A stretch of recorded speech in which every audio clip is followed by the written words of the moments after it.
आज हम आपको ले चलते हैं छत्तीसगढ़ के बीजापुर जिले के घने जंगलों में, जहां सुरक्षा बलों ने माओवादियों के एक गुप्त बंकर का पर्दाफाश किया। ये बंकर सिर्फ छिपने की जगह नहीं था, बल्कि यहां हथियार और विस्फोटक बनाए जा रहे थे। कोबरा 208 की टीम ने इस बंकर को नष्ट कर माओवादियों की रणनीति को बड़ा झटका दिया है। लेकिन सवाल ये है, क्या ये कार्रवाई नक्सलवाद के खिलाफ निर्णायक साबित होगी? इस वीडियो में हम आपको बताएंगे इस बंकर की पूरी कहानी, सुरक्षा बलों की रणनीति और छत्तीसगढ़ में नक्सलवाद की मौजूदा स्थिति। तो आइए शुरू करते हैं। नमस्कार, मैं हूं चंद्रशेखर और आप देख रहे हैं नव प्रदेश टीवी। छत्तीसगढ़ का बीजापुर जिला लंबे समय से माओवादी गतिविधियों का गढ़ रहा है। घने जंगल और पहाड़ियों माओवादियों के लिए छिपने और अपनी गतिविधियों को अंजाम देने का माकूल ठिकाना रहे हैं। लेकिन हाल के महीनों में सुरक्षा बलों ने इस क्षेत्र में अपनी कार्रवाई को तेज किया है। ताज़ा घटनाक्रम में कोबरा 208 बटालियन के बीजापुर के मुर्कराज गुट्टा पहाड़ी जंगल में एक माओवादी बंकर का पता लगाया और उसे नष्ट कर दिया। यह बंकर कोई साधारण ढांचा नहीं था। 20 बाय 8 फीट के इस कंक्रीट से बने बंकर नुमा कमरे को माओवादियों ने अत्यंत गोपनीय तरीके से बनाया था। इसका इस्तेमाल न सिर्फ हथियार और विस्फोटक सामग्री छिपाने के लिए किया जाता था, बल्कि यह बड़े माओवादी नेताओं जैसे हिडमा के लिए सुरक्षित ठिकाने के रूप में भी काम करता था। सुरक्षा बलों ने इस बंकर से 6 सोलर प्लेट, 6 जर्किन, 2 माओवादी वर्दियां और 2 सीलिंग पंखे बरामद किए। ये सामान माओवादियों की लंबी योजना और जंगल में 100 लंबी होने की तैयारी को दर्शाता है। कोबरा 208 की टीम कैंप जड़पल्ली से माओवादी विरोधी अभियान पर निकली थी।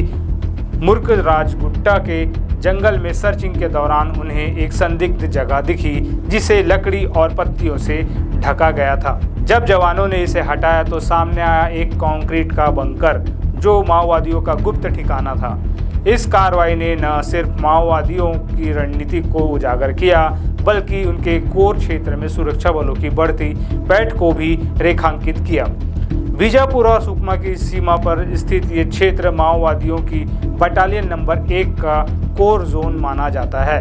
यहाँ माओवादी न सिर्फ हथियार बनाते थे, बल्कि ड्रोन और यूएवी से बचने के लिए अंडरग्राउंड बंकरों का सहारा लेते थे। इससे पहले भी कोमटपल्ली और तुमरेल के जंगलों में माओवादियों के हथियार बनाने के उपकरण और विस्फोटक सामग्री बरामद हो चुकी है। हाल ही में बीजापुर में 12 माओवादी डंप, जिनमें एक बंकर नुमा कमरा शामिल था, नष्ट किए गए। लेकिन ये बंकर इतने महत्वपूर्ण क्यों हैं? माओवादी इन बंकरों का इस्तेमाल न सिर्फ हथियार छिपाने के लिए करते हैं, बल्कि ये उनके बड़े नेताओं के लिए सुरक्षित ठिकाने भी है। ये बंकर जंगल में ड्रोन की नज़र से बचने के लिए बनाए जाते हैं, जिससे माओवादी अपनी गतिविधियां बिना रुके जारी रख सके। बीजापुर, सुकमा और दंतेवाड़ा की सीमा पर माओवादियों का ये गढ़ सुरक्षा बलों के लिए बड़ी चुनौती रहा है। सुरक्षा बलों की ये कार्रवाई छत्तीसगढ़ को मार्च 2026 तक नक्सल मुक्त करने के केंद्रीय गृह मंत्री अमित शाह के ऐलान का हिस्सा है। हाल ही में सुकमा के बड़े सेट्टी पंचायत को नक्सल मुक्त घोषित किया गया, जहां 22 नक्सलियों ने सरेंडर किया। बीजापुर में भी 22 माओवादियों को गिरफ्तार किया गया और विस्फोटक सामग्री जब्त की गई। सरकार के नियत निल्लार और एलवर्ट पंचायत योजनाएं गाँवों में विकास और नक्सलियों को मुख्य धारा में लाने में मदद कर रही है। लेकिन माओवादियों ने भी शांति वार्ता की पेशकश की थी।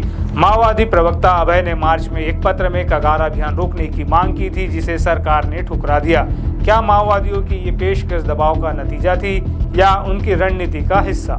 सुरक्षा बलों का कहना है कि माओवादी अब कमजोर पड़ रहे हैं और बंकरों का खुलासा उनकी रणनीति को और कमजोर करेगा। बीजापुर में हाल की मुठभेड़ों ने भी माओवादियों को बड़ा नुकसान पहुंचाया है। जनवरी 2025 में एक मुठभेड़ में 17 नक्सली मारे गए और भारी मात्रा में हथियार बरामद हुए। कोबरा, डीआरजी और सीआरपीएफ की संयुक्त कार्रवाई ने माओवादियों के कोर क्षेत्र में उनकी पकड़ को ढीला किया है।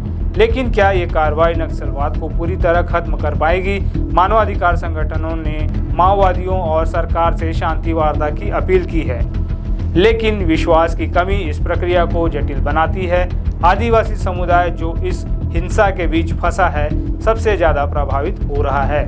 विकास योजनाएं और पुनर्वास नीतियां इस क्षेत्र में शांति लाने की कोशिश है, लेकिन चुनौतियां अभी भी बरकरार है।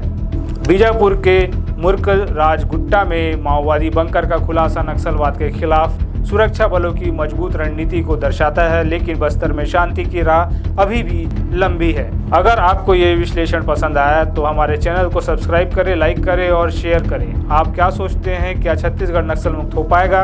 अपनी राय कमेंट्स में ज़रूर बताएं। नव प्रदेश टीवी के साथ बने रहें। फिर मिलते हैं। नमस्कार।